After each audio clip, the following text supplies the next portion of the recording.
Mr. Rosita C. Pineda, Principal Mr. Romero P. Matic, Honorable Guest Speaker Mrs. Nani Mendoza, teachers of our school, Barangay Captain Mr. Conrado Johnson, Barangay officials, parents, fellow graduates, guests and friends, pleasant good afternoon to all.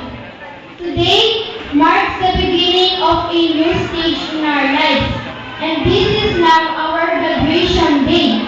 Yes, 6 years.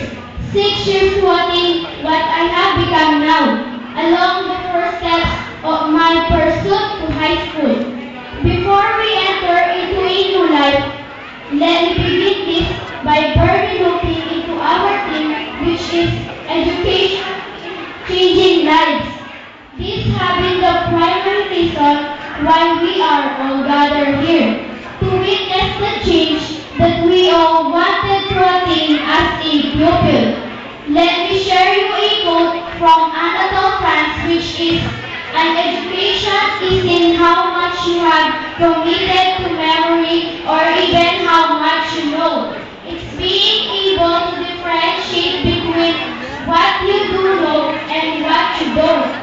As a pupil, I have envisioned education as simply starting from being a novice, and as I pursue my education, I would end up with my field of expertise, and this would greatly make a change in our lives.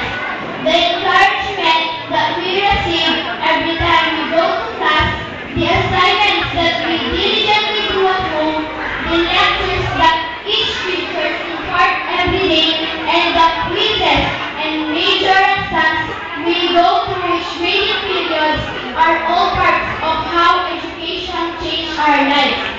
For all of this, we are indebted to our hardworking and devoted teachers who are the masters of their own field in teaching profession. Imparted to us are the priceless knowledge and valuable experiences.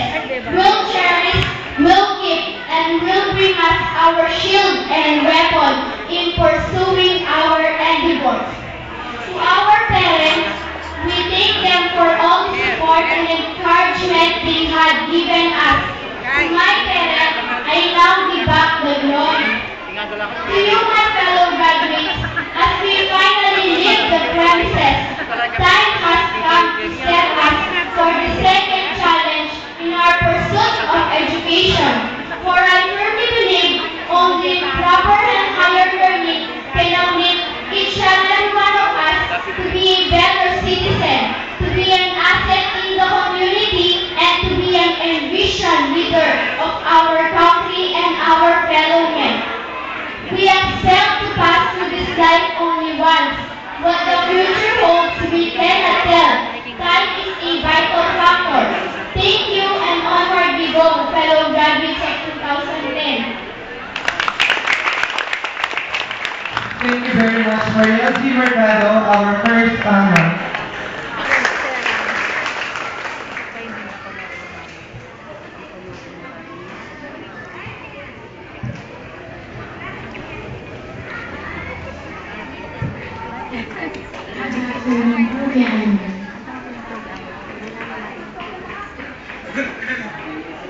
To the representative of our guest speaker,